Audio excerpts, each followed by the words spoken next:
Bueno, como han visto, el tema que vamos a tratar es la Operación Chavín de Huántar. Específicamente vamos a tratar la crónica judicial del caso de Chavín de Huántar realizada por el Instituto de Democracia y Derechos Humanos. En este caso nos expone los hechos realizados tras la exitosa operación que terminó en la muerte de los embarratistas y con ello el terrorismo en la época de los 90 en nuestro país. El caso nos explaya que durante el proceso de investigación que transcurre en 4 gobiernos diferentes, los cuales son el gobierno de Fujimori, el gobierno de Paniagua, el gobierno de Toledo y por último el de Alan García, que en estos 4 gobiernos que se han mencionado, el Estado o el gobierno de turno ha metido mano para poder favorecer a una parte, ya sea una parte pública que puede ser una fuerza del Estado o una parte privada como vendrían a ser los demandantes civiles, por así decirlo. Nosotros como grupo hemos concluido esto tras el análisis de los testimonios de los testigos presentados y de la cronología presentada en este caso o en esta crónica judicial que ha marcado tanto a nuestro país.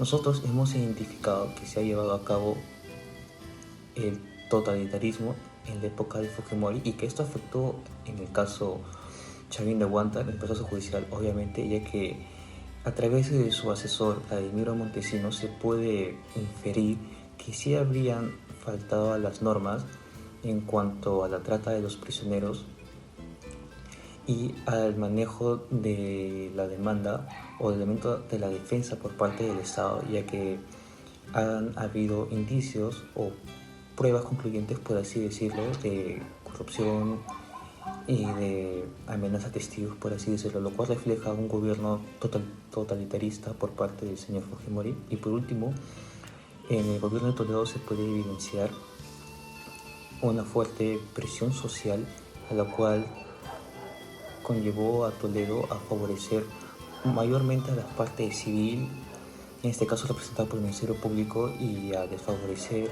a nuestros valiosos héroes, los cuales fueron los comandos, y darles fuertemente, o criticarlos fuertemente, mejor dicho, para poder así favorecer o tener más empatía hacia el pueblo peruano. La crónica judicial del caso Chavín de Huántar, realizada por el Instituto de Democracia y Derechos Humanos, presenta las causas y consecuencias principales que llevaron a esta operación a ser una de las más significativas para el Perú. La primera de las causas es determinada como un acontecimiento ocurrido el 17 de diciembre de 1996, cuando un grupo de 14 miembros del MRTA ingresó a la residencia del embajador de Japón en Perú durante una recepción, tomando como rehenes a más de 700 invitados, exigiendo la liberación de sus miembros encarcelados y un cambio en la política económica del país. Otra de las causas fue debido a que posteriormente hubo intentos de negociación entre el gobierno peruano y el MRTA. Sin embargo, las negociaciones iniciales, auspiciadas por una comisión de garantes, se interrumpieron cuando los captores denunciaron la construcción de túneles debajo de la residencia, sospechando un posible rescate militar. Como primera consecuencia, el 22 de abril de 1997 se llevó a cabo el operativo de rescate Chavín de Huántar. Fujimori y su administración, incluido su asesor de inteligencia Vladimiro Montesinos, apoyaron la planificación y ejecución del operativo militar para rescatar a los rehenes. Este resultó en la liberación de 71 rehenes, aunque fallecieron un rehén, 2 comandos y los 14 miembros del MRTA. Existen otras consecuencias lejanas a las fechas de la operación. Como ejemplo, en el 2001, Hidetaka Ogura, uno de los rehenes rescatados, denunció que 3 miembros del MRTA fueron ejecutados extrajudicialmente, lo que llevó a un proceso judicial en el 2002 contra varias autoridades y comandos involucrados en la operación. Bueno, mamá, buenas noches. En esta ocasión te realizaré una entrevista, el cual consiste de 2 preguntas que están relacionadas acerca del tema de la operación Chavín de Huántar. Bueno, la primera pregunta es, ¿qué sabes exactamente de este tema? ¿Qué es lo que recuerdas? Ya, creo que esto se prolongó, bueno, se realizó en el gobierno de Fujimori, de abril del 96 de diciembre del 96 a abril del 97 duró. Entraron 14 personas del movimiento revolucionario Tupac Amaru, secuestraron a los diplomáticos en la embajada de Japón y había una reunión ahí, secuestraron a toda esa gente, como 100 personas, y hubo conversaciones entre el gobierno y ellos y que no quedaron en acuerdos. Entonces, al no quedar en acuerdos, tendrían que entrar a la fuerza. Entonces, ¿qué hicieron? Hicieron los túneles debajo de la embajada y entraron en diciembre del 97 entraron. Y bueno, lo liberaron a los 100 personas, los militares, pero murieron 2 militares de ese que entraron. Pero la operación fue exitosa, ¿no? Uy, qué bueno, ¿no? Y entonces, ¿cuál sería tu punto de vista acerca de dicho tema? Creo que era la única manera de poder liberarnos y era la única manera de poder entrar. No había otra opción. Ok. Buenas noches, papá. En esta ocasión te realizaré una entrevista, el cual consiste de 2 preguntas, las cuales están relacionadas acerca del tema de la Operación Chavín de Huántar. La primera es, ¿qué sabes exactamente sobre este tema? ¿Qué es lo que recuerdas? A ver, hija, mira, en esa época éramos pues el gobierno de Alberto Fujimori, ¿ya? Y había pues 2 cúpulas senderistas, ¿no? Sendero Luminoso y el MRTA. Este segundo, y era tu pregunta, liderado pues por el señor Serpa Cartolini, ingresan pues a la embajada de Japón, en el cual pues se desarrolla todo un compromiso, una fiesta, en el cual había altos funcionarios diplomáticos, ¿no? Y ingresan con 14 secuaces más, toman la embajada y todas estas personas, estos invitados lo toman como rehenes, ¿no? El cual pues hacían unas demandas al gobierno peruano, el cual eran impensables.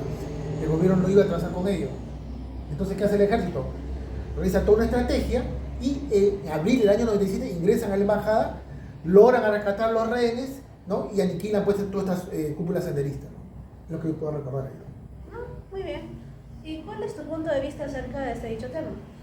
Mira, básicamente, muy aparte que esta operación de Chavín de Huántar fue exitosa, catalogada así a nivel mundial, ¿no? Por los resultados y los objetivos trazados,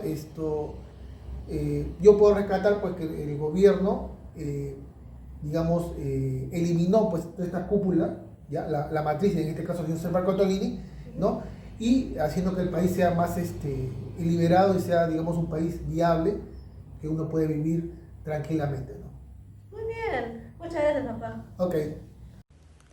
Como se ha mencionado en Causas y Consecuencias, la razón por la cual los terroristas del MRTA decidieron realizar el asalto a la embajada japonesa fue para obligar al gobierno peruano a cambiar su política económica, a liberar a sus camaradas comunistas de las prisiones nacionales en las cuales se encontraban y además otorgar un bono de guerra, a lo cual a los ojos del gobierno y de gran parte del pueblo peruano era algo descabellado y que algo que no iba a pasar.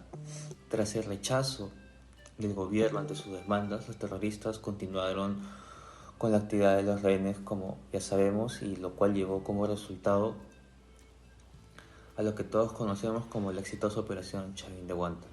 A nivel grupal concordamos que las acciones tomadas por el Estado y la sociedad fue la más adecuada, ya que no se puede negociar con las personas que usan el terror, el miedo y amenazas para poder conseguir lo que quieren.